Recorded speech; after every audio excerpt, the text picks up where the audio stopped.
This is Los Angeles. Our Lady, the Queen of the Angels, as the Spaniards named her. The fastest growing city in the nation. It's been called a bunch of suburbs in search of a city. And it's been called the glamour capital of the world. A mecca for tourists. A stopover for transients. A target for gangsters. A haven for those fleeing from winter. A home for the hardworking. It is a city holding the hopes and dreams of over 2 million people. It sprawls out horizontally over 452 square miles of valleys and upland, of foothills and beaches. Because of that vast area, and because of a population made up of people from every state in the Union, Los Angeles is the largest police beat in the country, and one of the toughest. We're going to take you into the city hall where police headquarters are located. Here in communications are the ears and voice of the police. The lights on the complaint board flash 24 hours a day. Citizens reporting a prowler, a lost child, a man molesting a woman, an auto accident, a wild party. Spend an hour or two here and you will think the whole city has gone berserk. Minute by minute, the orders go out to the radio cars in the far-flung divisions. Watts and Wilshire and West Los Angeles. Hollywood and Hollenbeck Heights in North Hollywood. The work of the police, like that of woman, is never done. This is the case history of a killer, taken from the files of the Detective Division. The facts are told here as they happen. The story properly starts here in Hollywood Division headquarters at 1 o'clock of a June morning last year. Officer Robert Rawlins had finished his tour of duty and signed out. It had been a tough day. He'd be glad to get home. His wife would be waiting up for him as she always did.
Hey, fella.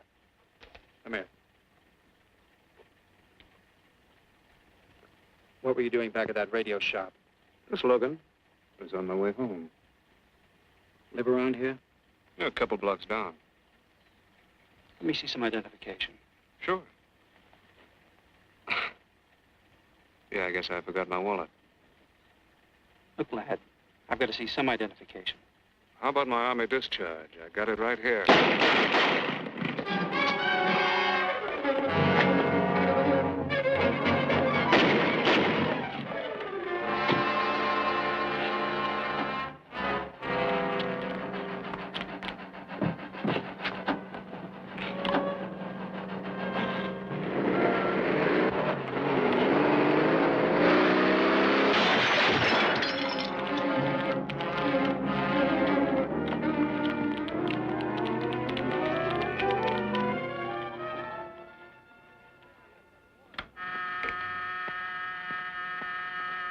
Police Department, Operator 27.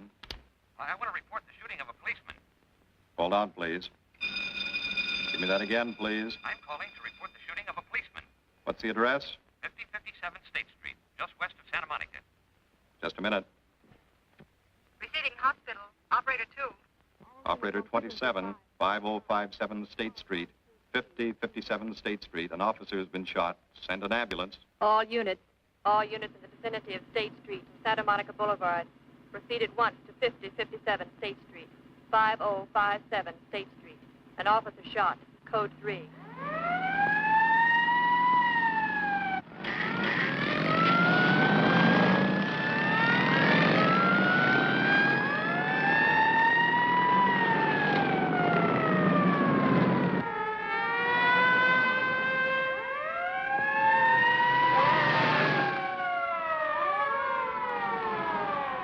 K to Control 1. Control 1 to 80K. Go ahead. This is Breen. Instruct homicide to throw out a dragnet and pick up all suspicious characters in the area of the shooting. Also notify Sergeants Marty Brennan and Chuck Jones to report to me at the scene of the crime. Control 1 to 80K. Roger.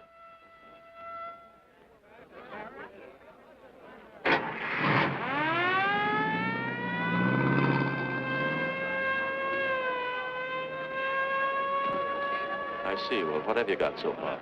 Well, not much, Captain Breen. A couple of cartridge cases. Oh, Marty, Chuck. Hi, Cap. Eyewitnesses? Who was first on the scene, reported it? I was. I live here. I'm a light sleeper, but my hearing is good. And my Did cat... the officer say anything before he collapsed? Yeah, he gave All a description of the fella. On He the was... shooting of the officer. Suspect is a white male American. Age 26 or 7. 5 feet 10 or 11. 155 to 165 pounds. Brown hair. Regular features. Pencil mustache. Repeat broadcast. All units. Is that about it? Yes, sir, exactly. And the officer kept saying, he looked like such a nice kid. He looked like such a nice kid. As if he couldn't believe what had happened to him. I see. Is that all?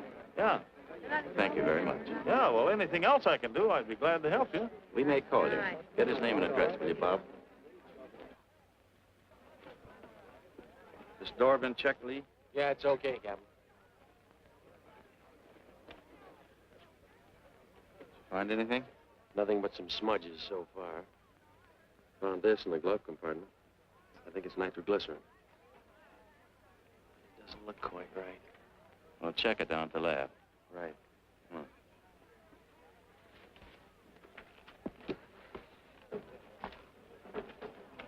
Open this up, Joe. No key, Captain. Let's try it open. Give me that bar, Frank.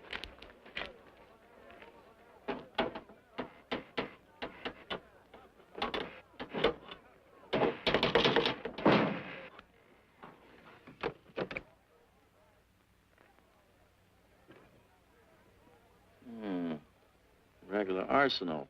Yeah, get a load of that. What is it? I don't know. It looks like some kind of an electrical device. United States Navy. It's either stolen or war surplus. Send all this stuff down to the lab and check the serial number on that Navy equipment. Yes, sir. Captain Breen. We found these in the weeds over by the radio store. What do you got? A pair of cloth gloves, Captain. Well, he thought of everything, didn't he? All right, give them to one of the technicians. Yes, sir.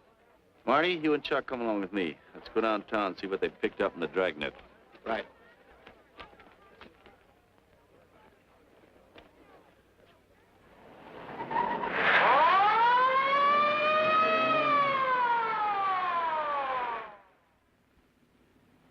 You know him, Marty? Yeah. I know his wife, too. Ever since high school. Captain, I wish you'd let Chuck and me handle this case. All right. I don't want any dead heroes. I just want the man who shot Rawlins. The suspects began to arrive at headquarters in droves. The police tossed every motel and hotel and many private homes in a 4-square-mile area around the scene of the shooting. Every available radio car and patrolman and detective was out on the dragnet. The strings were being drawn tighter and tighter. Many a man returning from a date or a late party or a poker game surprisingly found himself in a squad car, its sirens screaming as it brought him to the detective bureau. The dragnet gathered in some strange fish, and many ordinary ones. All the rest of that night, the detectives probed, needled, questioned, quizzed. Everything was checked. Fingerprints, names, addresses, stories. Every fish in the net was examined. Most of them thrown back into the sea, not worth keeping. Except a few parole violators and slightly shady characters whose stories needed a lot of verifying. I wasn't prowling no cards. Just taking a walk, you know, getting in condition. You were running when the radio car picked you up. Yeah? Maybe that's why the guys call me Punchy. He's got a point there. 2 felony convictions, no warrant, no warrant. He's on parole. Book him, violation of parole. Let's have the next one, Joe. What were you doing in that vacant lot? The vacant lot. Lot? What were you doing in it at that time of night? 你唔好問我咁多咯，我喺樹好耐噶啦，我上喺樹30幾年，未有律師拉過我。我姓陳嘅，我陳家有我做老豆有生意嘅。You say your name is Ralph Henderson. So what? Well, you know, it's a funny thing, Ralph. There's a guy around this town that's been wearing your fingerprints. Only his name is Pete Hannon. Okay. So I'm dead. So what's one more confession in my life? Now you're talking, Hannon. Okay, Andy. Oh, Harry.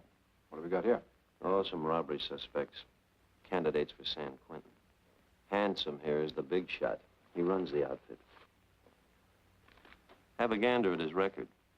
Car theft, escape from reform school, robbery, assault with a deadly weapon. Not bad. Look at the heater we found on him. German Luger, fully loaded. Redhead here tried to carve up one of the arresting officers with this pretty toy. Nice boys. By dawn, many minor wrongdoings had been uncovered, and a few incipient felonies. The checking of the suspects had been thorough, painstaking, and tedious. But all the work was for nothing. The man who had shot Officer Rollins was not among them. He remained no more than a description, a shadow of a man, mysterious, elusive, deadly, hidden away somewhere in the vast city. As for Rollins himself, he couldn't help. He was in a coma at receiving hospital. Mrs. Rollins waited out the long, tense hours while her husband fought to live. Many another officer's wife had so waited. Many another will. The word came shortly after sunup.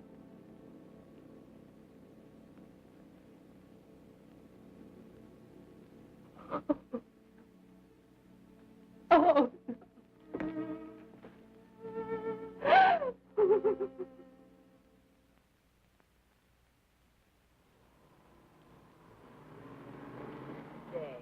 A white male American, 26 or 7, 5 feet 10 or 11, 155 to 165 pounds, brown hair, regular features, pencil mustache. This was no frightened fugitive. What went on in his mind? Why had he set his hand against his fellow men, taken the life of another, of a stranger, of a man who was merely doing his duty? He must have some plan, some goal that called for sudden death to anyone who got in his way.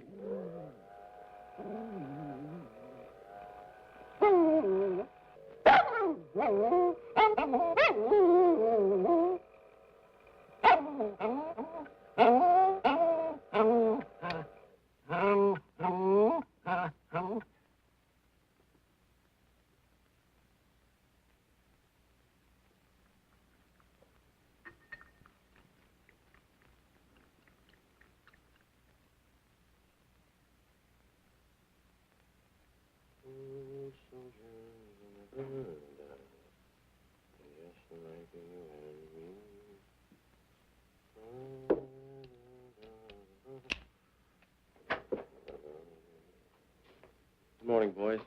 Morning, Lee. Hi, Professor. Well, I thought this was safe cracker soup. You gonna drink it, I hope? I'm really a nice guy. Stick around. I'll prove it. Come over here.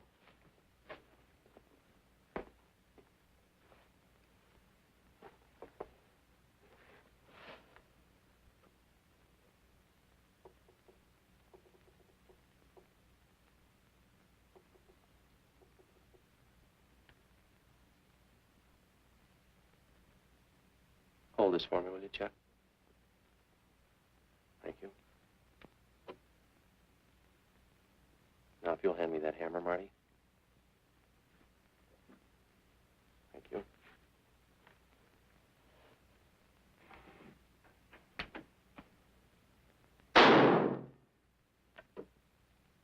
Yeah. Nitroglycerin. I didn't ask for a collection of fingers, just fingerprints. All those nice fingerprints on the car belong to the man it was stolen from, Cap. Nothing on the guns or picklocks? Not even an interesting smudge. The gloves? Common type, worn by undertakers. I'll check on them. They won't show anything. What did your scientific test show? A couple of little things. Tool identification on these picklocks. I got one under the scope. You want to take a look? Yeah.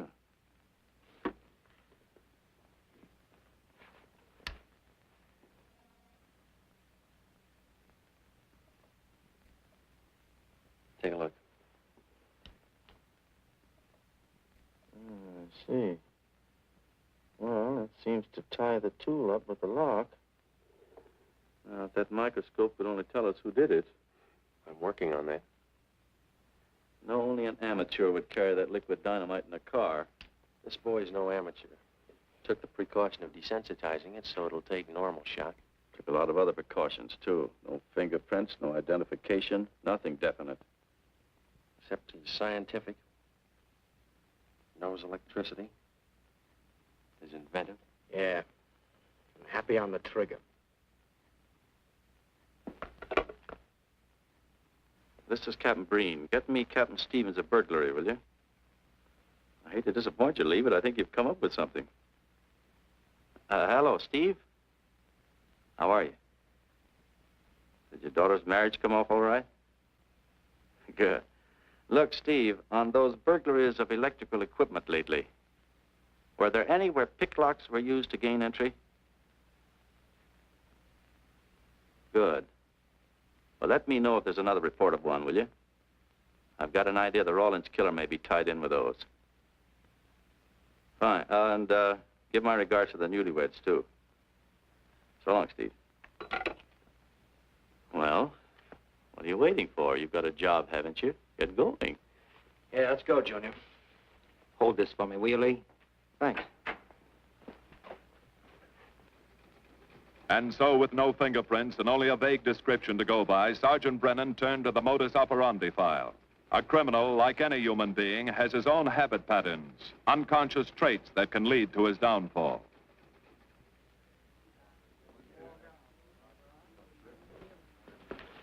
Well, there you are, Junior. List of burglars who use picklocks for entry. Oh, great. This narrows it down to just a couple of hundred suspects in this area. Give me a match, will you? That may not be so bad. This guy's improved on the system. Maybe he's left his trademark on some other job. Well, here we go, legging it all over town, asking a million questions. What you paid for, isn't it? Am I paid to associate with you, too, Junior? You could do worse. Not this year. Come on.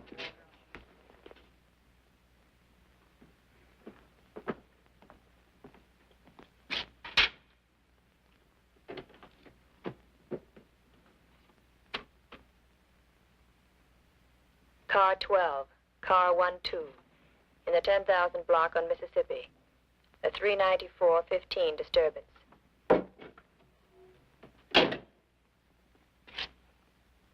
Car 80K, code 1.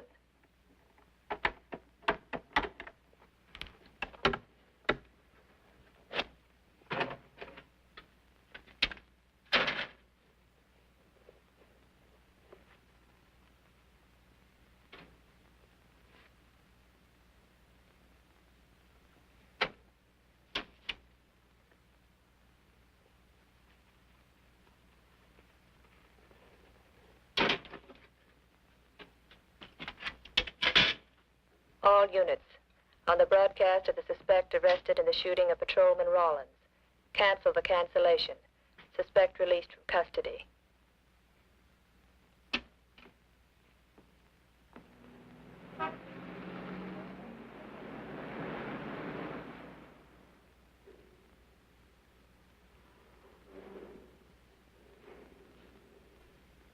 Oh, hello, Mr. Martin.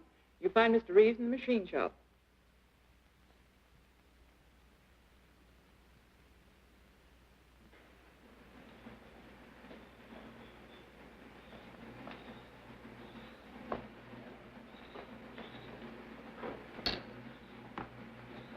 Hello, Roy. Glad to see you. How are you, Mr. Reeves? Hi. I was hoping you'd drop in. I wanted to thank you for showing us how to handle that repair job. Helped a lot.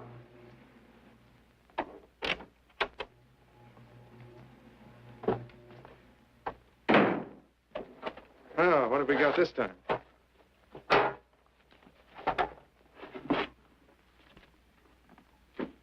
Silograph.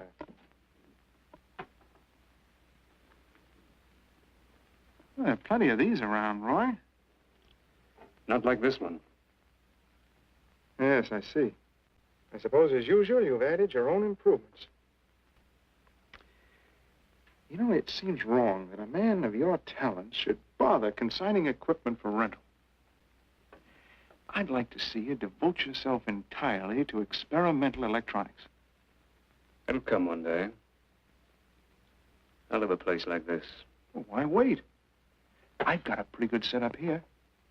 You'd have modern equipment to work with, a lab, and my confidence. Thanks, Mr. Reeves. I have other plans. But, Roy, you can't tell where it'll lead. Might even work your way around to a percentage of the business. I like it this way. You just rent out my equipment. All right. All right. But if you should change your mind... I'm not likely to change my mind. I suppose you want me to set this up for rental, too. Mr. Reeves, you've already got 5 pieces of my equipment. And you'd like to know what results I've had from the rental so far, Well, I can't say as I blame you. I think you'll find this satisfactory. Satisfactory. Goodbye, Mr. Reeves. And you'll come back again soon, won't you? Sure. Oh, incidentally, how's that television projector coming along? The one you said would reflect a 12-foot image. Still working on it. I just wanted you to know I've already set up a rental on it. In fact, I think they'd like to buy. It'll come pretty high. Oh, money's no consideration with this customer.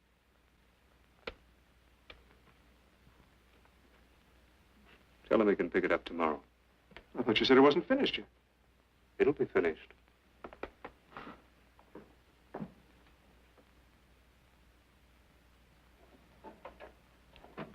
It uses an image fixer and then projects by ordinary incandescence. Roy,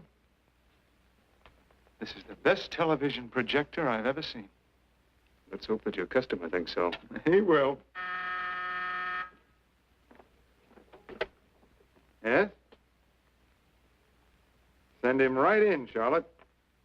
There, you see, our customer is here, begging for the privilege of buying. Better be running along. I'm not much good at business. Oh, but Roy, he'll want to congratulate you. Just see that the price is right. All right, Roy. I'll get you a good deal. So long. See you.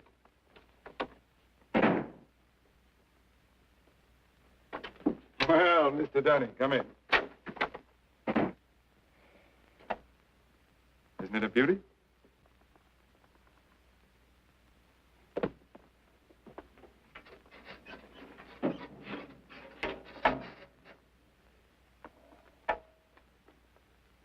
It's a beauty, all right. You like it? I certainly do like it. You see, it's mine. What do you mean? Let me have the police. I built it. Spent years on it. Oh, you must be crazy. Roy built this machine himself. Your friend's a crook, Paul. You've been taken in. Hello? Give me the burglary detail.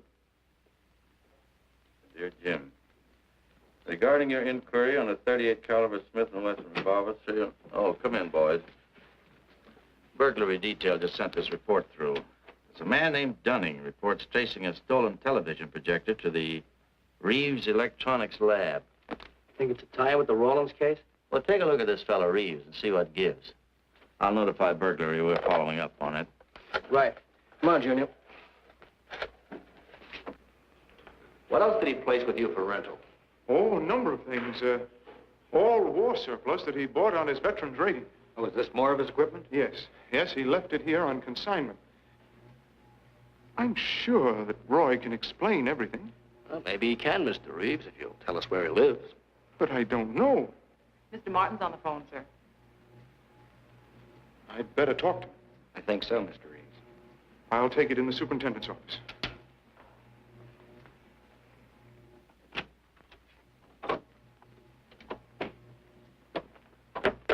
Tell him that you sold the set, and his money's waiting for him here. Find out what time he's coming by.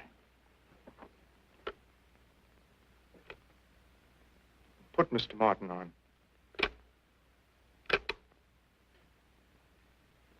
Hello, Roy? Yes, I've sold it. Your money is waiting here for you. Yes, I'll be working late tonight. What time will you be by? First thing in the morning. Well, maybe you better come in tonight, Roy. A couple of things I want cleared up. Like what? Oh, technical things. Besides, I don't like to leave the money in the plant overnight. How about 8:30? Fine. I'll see you then. I'll leave the front door unlocked.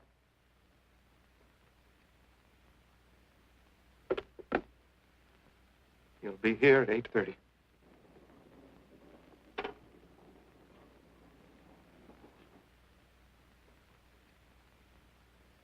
Well, I'll just run along home and get some dinner. We'd like you to stay too, Mr. Reeves. Why? For company. You want to cooperate, don't you, Mr. Reeves? Certainly. Good. Now, you just wait in your office. We'll be around. Very well. This way, gentlemen.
Reeves. Is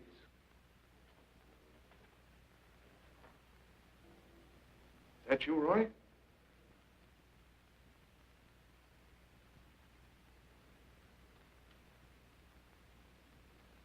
Go outside and block that alley door.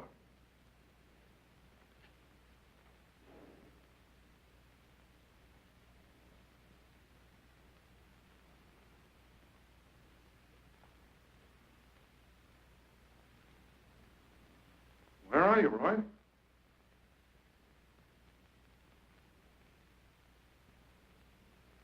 Who's in here? No one.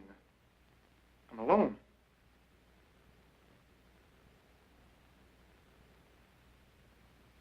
Come on in. I've got your money for you. Bring it out here.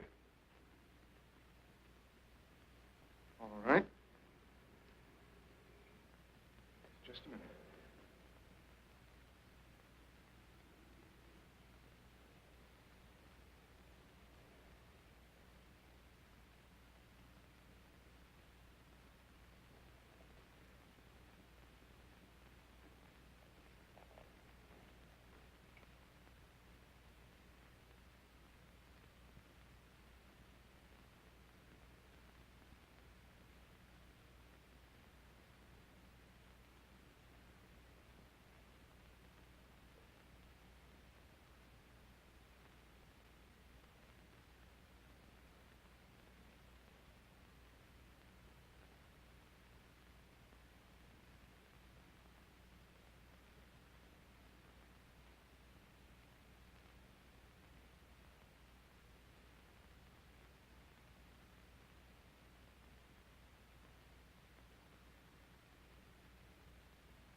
No.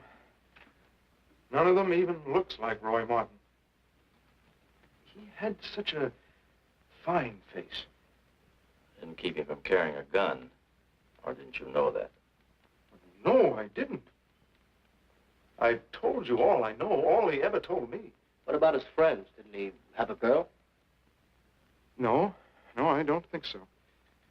He had no interest in anything but electronics. Where'd he pick up the subject?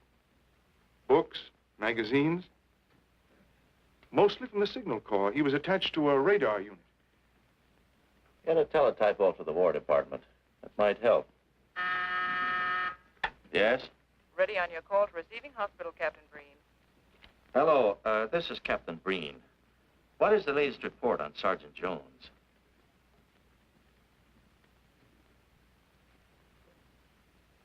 I see. Well, let me know if there's any change, will you? Thanks. Chuck's in pretty bad shape, Marty. He's paralyzed. May never walk again.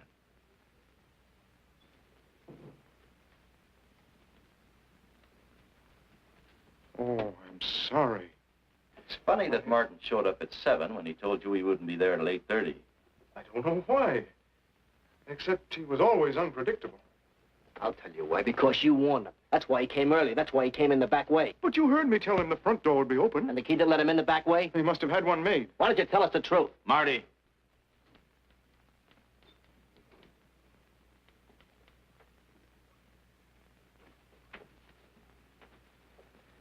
Now, look, Paul. You can make it a lot easier for us to believe your story if you'll just give us some facts. Something that might help us. I've told you all I know. I've been gullible, all right, letting him make a fool of me. But I'd do anything to make up for what he did to Detective Jones. Sure you would. You can go now. Oh, thanks. Thanks. My friends, they can vouch for my character. That's good. We'll call you if we need you. Thank you very much. I think he's telling the truth, Marty. I think he's just gullible, like he said. What about the stolen stuff he was trying to peddle for Martin? We'll use it for bait. Maybe Martin will come back for it. Then we can ask him. Here. Nevertheless, I want a 24-hour tail put on Reeves, and I want a watch on his home and his factory. Right. You can keep those. Okay, Captain.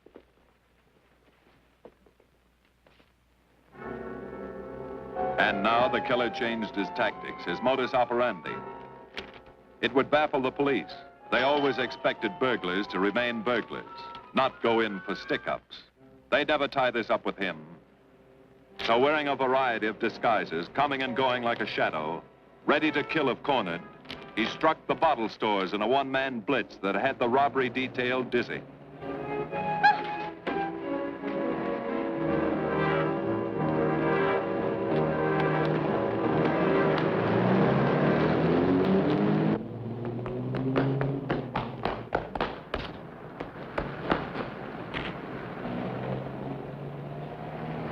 The killer, always resourceful, always thinking along lines that would baffle his hunters, had discovered an ideal avenue of escape. Under Los Angeles is a vast and intricate system of huge storm drains built to siphon off the flash floods of the rainy season. Many of the tunnels are large enough for 2 cars to drive abreast.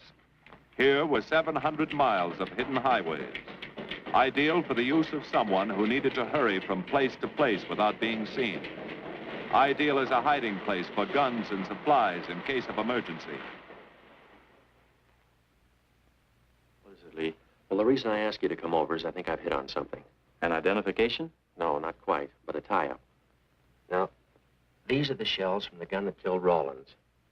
These were fired in the liquor store holdup in which the bandit got away. And these were fired at Chuck.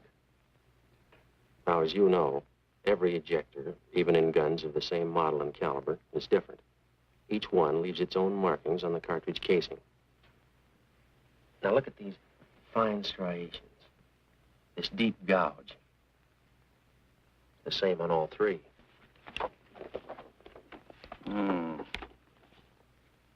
In other words, the man who killed Rawlins and the man who shot at Jones and Brennan, the stick-up who's blitzing the liquor stores, are all the same man. Right. All we need to know is what that man looks like. Get me Chandler in robbery, will you? I've got an idea about that. Also, it'll give us a chance to see if Reeves is on the level with us. Steve, Breen, about those blitz holdups you're on. Round up all the victims and have them down here tonight, will you? Oh, it's just a little scheme. Thanks, Steve. That's good. Now sketch another one of the same type, only this time thin it out a little, huh? All right. Hi, Lee. How's it coming? Be ready for tonight? We'll be ready. Think it'll work? It should. When'd you get the idea? From a kidnapping case in Chicago. But I thought these slides might be an improvement over the method they used. Could be. Captain thinks so. Good evening, ladies and gentlemen. May I have your attention for a moment, please? You've all been asked to sit in on a little experiment tonight. We're going to try to build a picture of a face. A face of a man who's cunning, resourceful, and deadly. He's a man who killed a police officer. Now, some of you he held up at the point of a gun. You may have seen his face, remembered something about it. And we want you to tell us exactly what you remembered. Whether it's his hair, eyes, nose, or mouth. And we're going to try to put those pieces together so that they add up into a picture of the face of the man we want. Now, you can see how we're depending on you. Lights? Now, first, we're going to concentrate on the type of hair our man had. And if the picture looks anything like his hair, I want you to speak right up. All right, the first slide, Lee.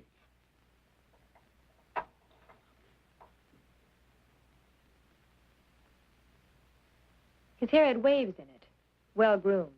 That's the idea, Miss Smith.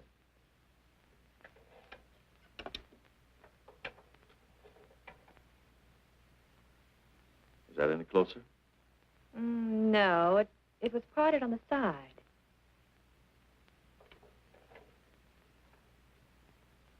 Oh, that's more like it, except it was thicker.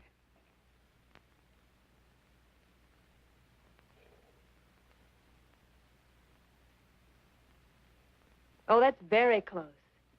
Yes, that's the way his forehead looked. It was broad and high. All right, hold that slide. Now, the next series of slides will take into account his eyes.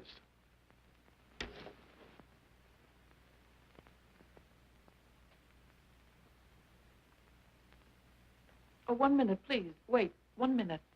His eyes were a little like that. Maybe a little smaller, like beads. Go on, Lee.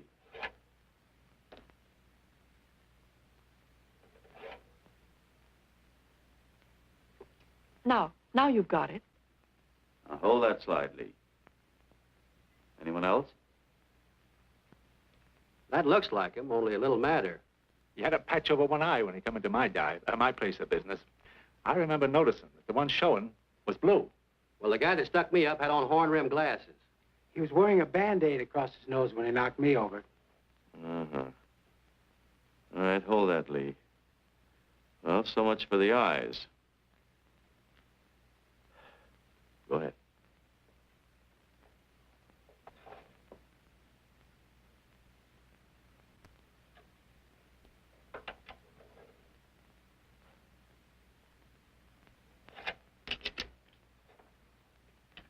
Señor Capitán. Yes, Miss Montalvo? Ay, ¿cómo se dice en inglés? A sus órdenes, señorita. Ah, qué bien. En este bandido, la nariz fue chata, como aquella, pero un poco más chata y más ancha. Like that, Captain, but more snubbed, wider. Try another one, Lee. Como aquella. Casi la misma. She says that's about it. Thank you very much, Miss Montalvo. Get Reeves. Any more comments? That's pretty close, all right. Pretty close. Perfect. All right, now we'll start on the mouth and chin. The next series, Lee.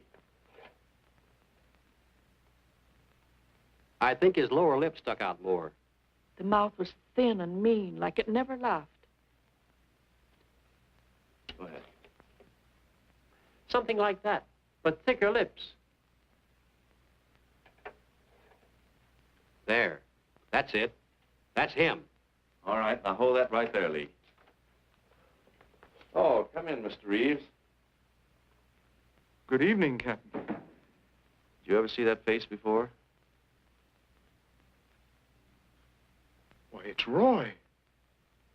Except for the hair being a little lighter and the eyebrows heavier, it's Roy. You're sure? I'm positive I'd know him anywhere.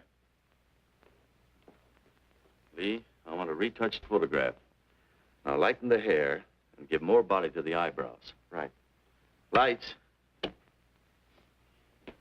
That's all. Thank you very much. You've been a great help. It's positively amazing how you found out what he looks like. Well, we're looking for an amazing criminal, Mrs. Johnson. Thank you and good night. Good night, Captain. And so the face of the unknown killer, built up from fragments of evidence, was sent out all over the country. To chiefs of police, to sheriffs, to county constables and county jailers, to the wardens of prisons, to all postmasters and postal inspectors, to the agents of the Treasury Department, to the FBI. They showed that picture to the inmates of jails and prisons, to men with a wide acquaintance among the cat burglars and the violence boys. Informers and conmen and sharpshooters were quizzed, those on the fringe of crime and those deep in the rackets. Many wanted to help. Nobody could. No one in the underworld recognized that mysterious face. He was as unknown as if he had lived in the 16th century.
Reeves.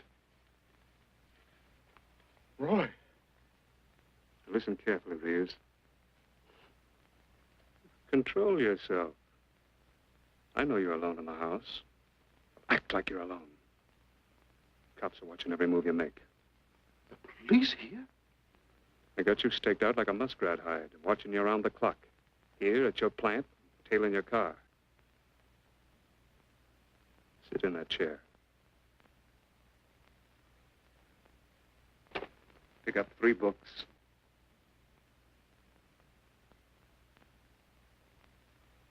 Don't look up and don't answer me.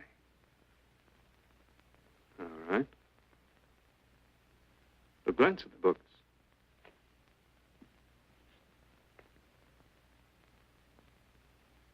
Pick one of them.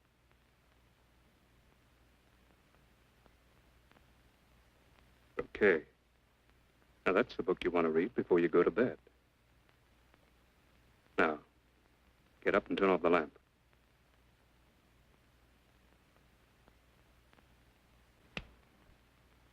Come here.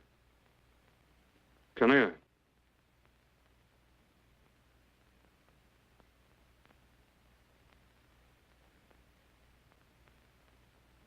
Go in the den.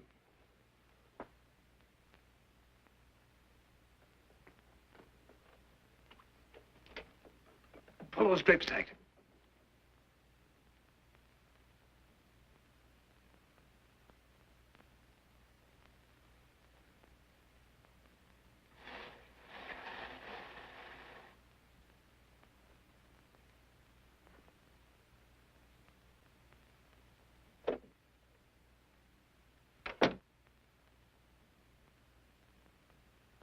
Now get away from him.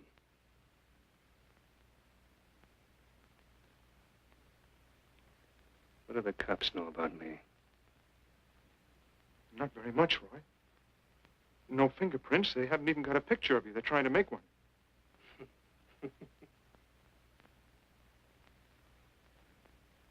How much cash you got in the house? None. I never keep any cash in the house.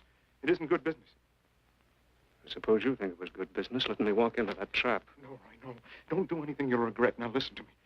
It isn't too late. Give yourself up. Come to your senses before you kill someone else.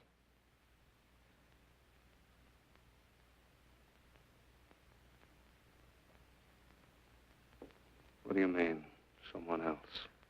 What do you mean? Nothing. The two officers, they said one of them might die. He's still alive, isn't he? Reeves? I never thought you'd stooge for the police. You almost got me killed. Roy, you know the police are right outside. You'd never get away with it.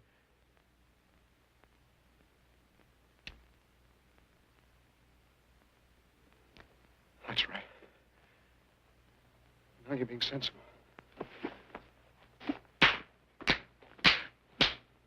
I know there's money here. Where is it? Don't worry. I'll get it.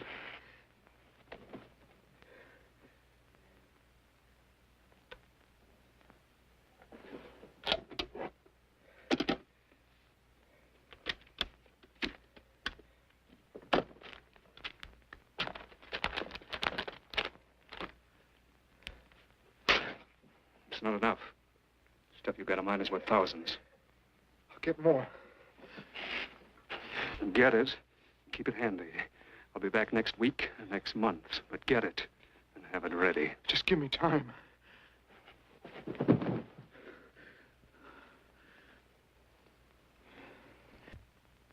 Oh! Look, I don't want policemen outside my house following me around. That's what made Roy suspicious. I'm leaving in the morning. I'm afraid I'll have to disappoint you, Paul. Unfortunately, you're our bait. I won't do it. I've done enough. Look, no one's done enough until we find this killer. I asked you to keep a sharp lookout on this house, Marty. I did. Two of the best undercover men in the department were assigned here. I didn't keep Martin from getting in. What's the matter? You tired?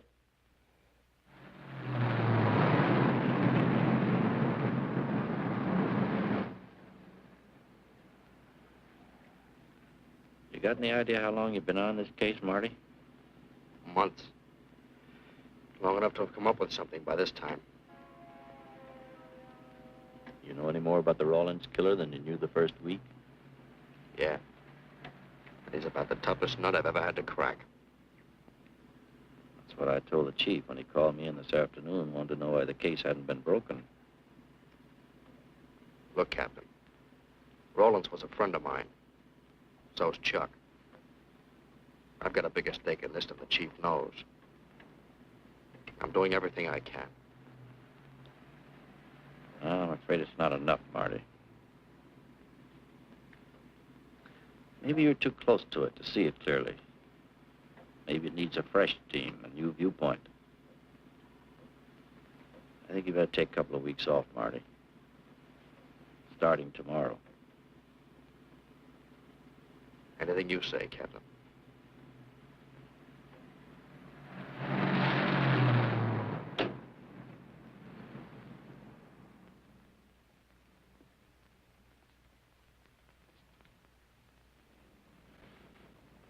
Hiya, Marty. Hi, Chuck. Meet Miss Scanlon, my new bodyguard. He's the one I've been telling you about. Oh, you mean the one with the steel trap brain? How do you do? Hello. Say, this guy been behaving? After a fashion. See, she takes me out in my go-kart, puts me to bed, wakes me up, dresses me. You're perfectly capable of dressing yourself now, Mr. Jones. I'll be back in a few minutes. Well, how's it been going, Junior? Oh, pretty good, Chuck, pretty good. Is that why you're off the case? How'd you know? Breen was in to see me this morning. Oh. Suppose he also told you they put a new team on the case. He told me everything. Yeah. Let's see what his new boys dig up. Well, maybe they'll examine the facts of the case a little more carefully. What facts? That our man's sharp? That he's intelligent and works alone? That he has no record, never leaves a fingerprint, and knows every move we make? Sure, plenty of facts, only they add up to nothing. Sure, forget it. You got yourself a 10-day vacation. Go on down to the beach, get a suntan. By the time you get back, the case will be broken. Isn't that what you want? You know better than that. All I know is what I hear. You sit there batting your gums about how the old man let you down. Maybe he's trying to wake you up.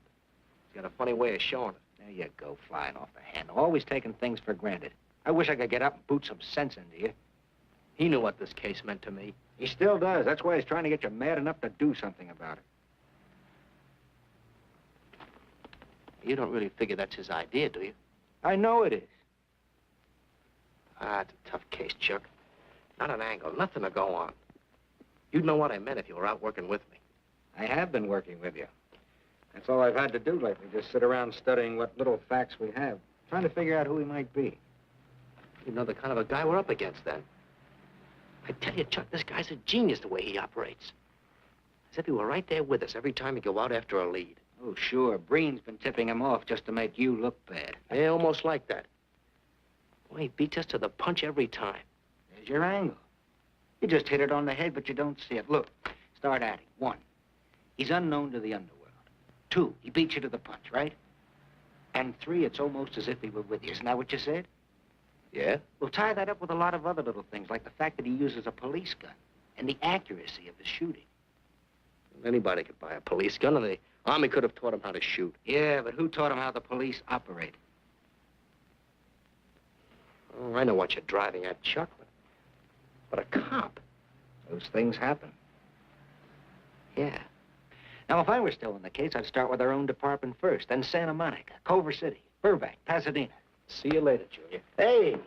Don't let him out of your sight, beautiful. It's the first time in years he's used his head.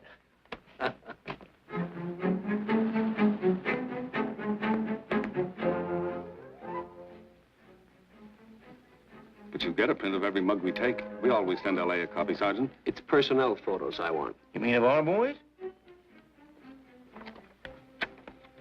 That's Rollins' killer, isn't it? That's right. You've checked your own department. We did that first.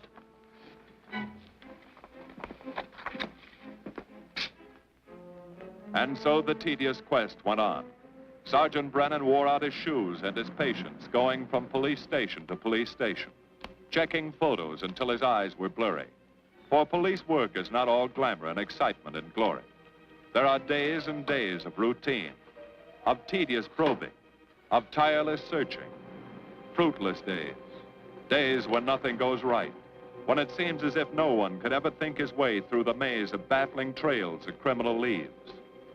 But the answer to that is persistence, and the hope that sooner or later something will turn up, some tiny lead that can grow into a warm trail and point to the cracking of a tough case.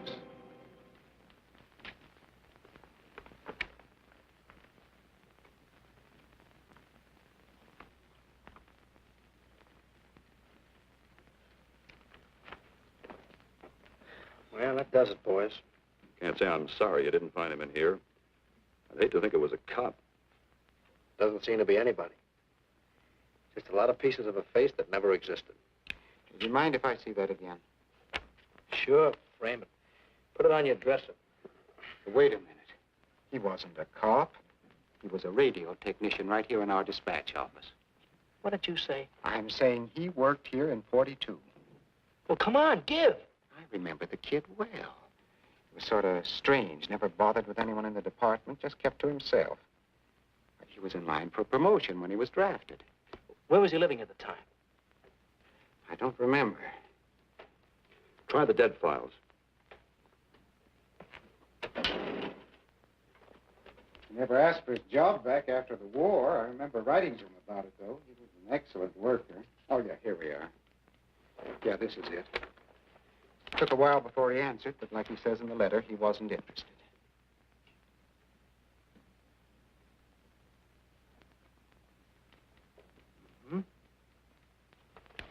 Postmarked Hollywood. No return address. What do you want us to do? All the work? Oh, thanks a lot, Freddie. Remember, he was a civilian employee.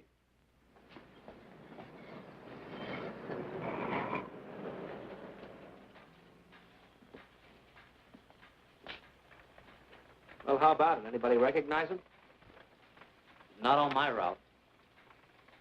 I never saw him before. Yeah, okay, fellas. Thanks very much. I thought for a minute... No. And yet that face. I wonder. Yeah? Well, this may not mean anything, but he looks like a guy that's on my route. He never gets any mail, but I see him around there all the time.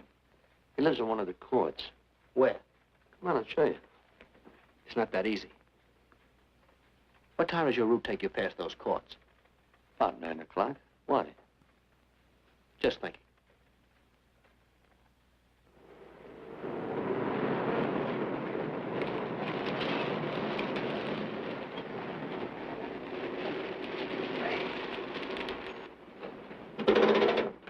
You got any chocolate milk? Sure have, buddy. Yeah. Thanks. Which apartment? Straight on back. Second in the yell. Number 7. Right. Kind of warm today, huh? Oh, it's not too bad for this time of the year.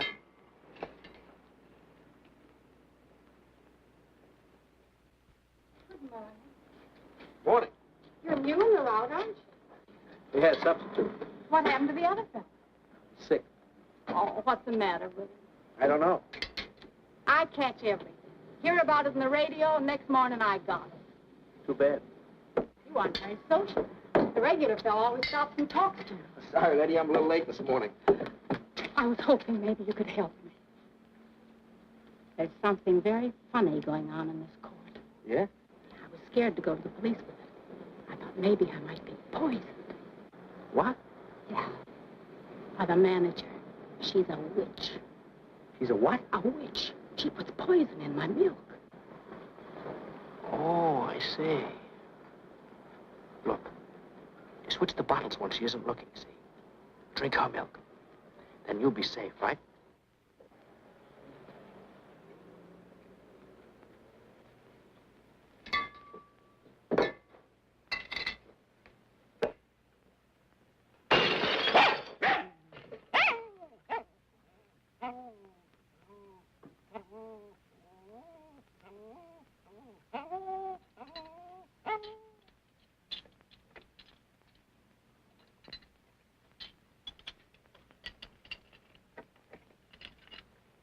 Why, I had a little accident. Got a mop, I'll clean it up. Leave it be. I'll clean it up myself. Okay, mister.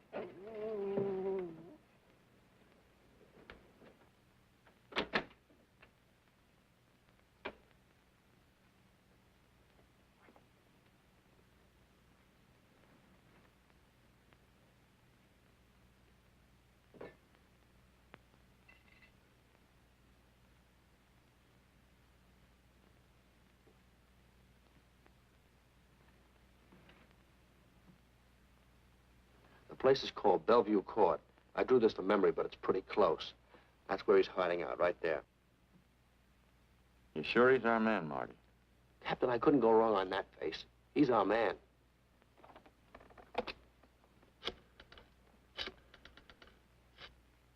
Now, there are 5 cottages in this area, and 2, numbers 6 and 7, in the L at the end of the row.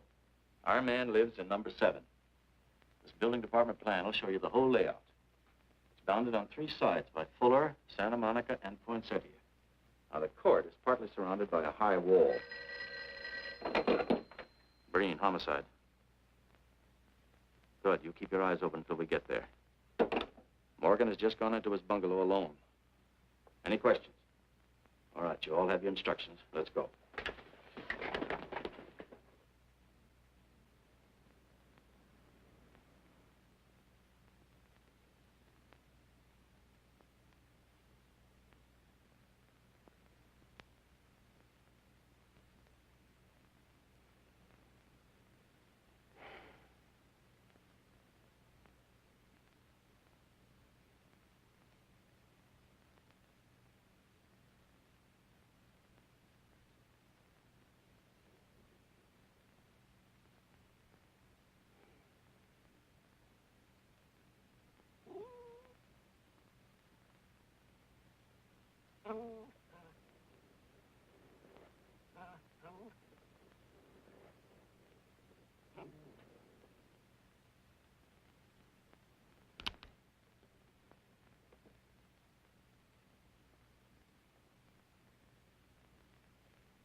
We're out on time. Wait 5 minutes. Go around and block the side entrance. Keep your lights off.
He's loose.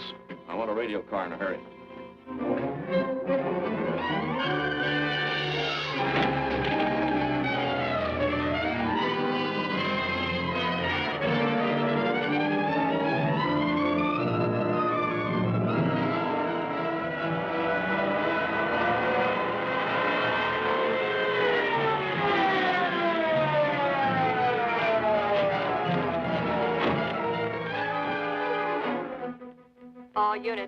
All units in the vicinity of Santa Monica and Fuller.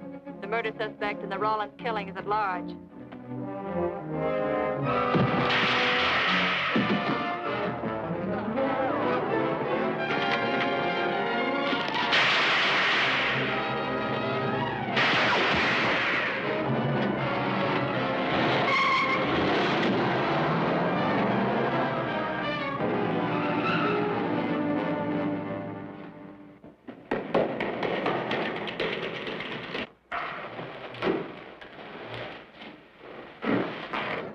I want a map covering the storm drain system in this area. Get it and meet me at Venice and Garfield. Jones, Miller, you stay here in case he comes up for air. I want a man at every other drain entrance along this line. Got to come up somewhere. Come on, Marty. You're driving.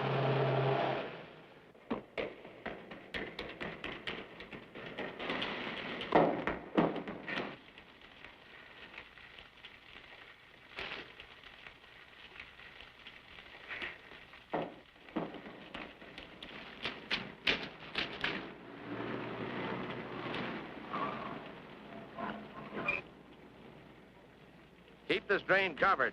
It's liable to pop out anywhere.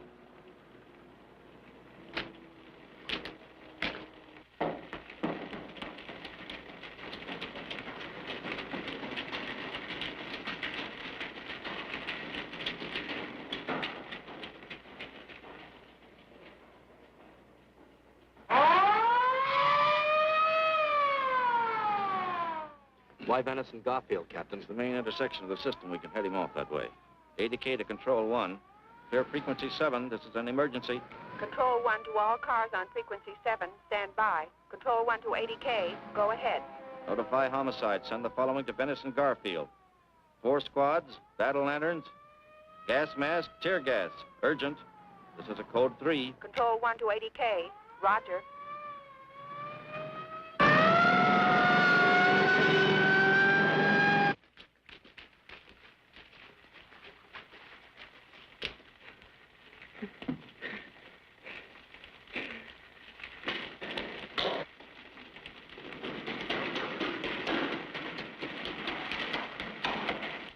He'll probably head down this main drain to where it comes out at the Rio Hondo. Now, you take your squad and cover that exit. Right. Keep all spare radio cars cruising back and forth along this main street. Watch the curb inlets. We'll go in here.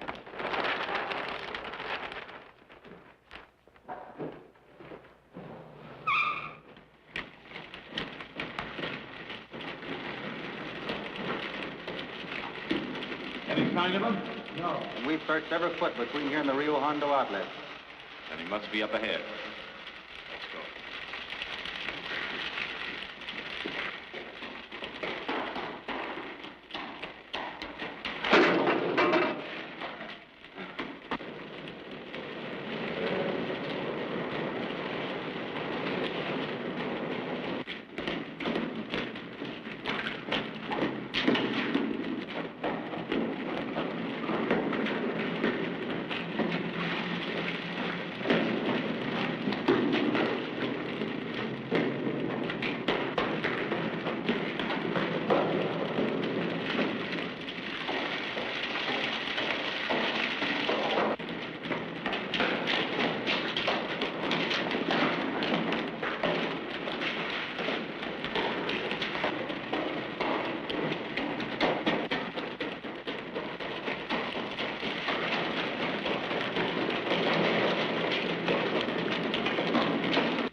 Gascon.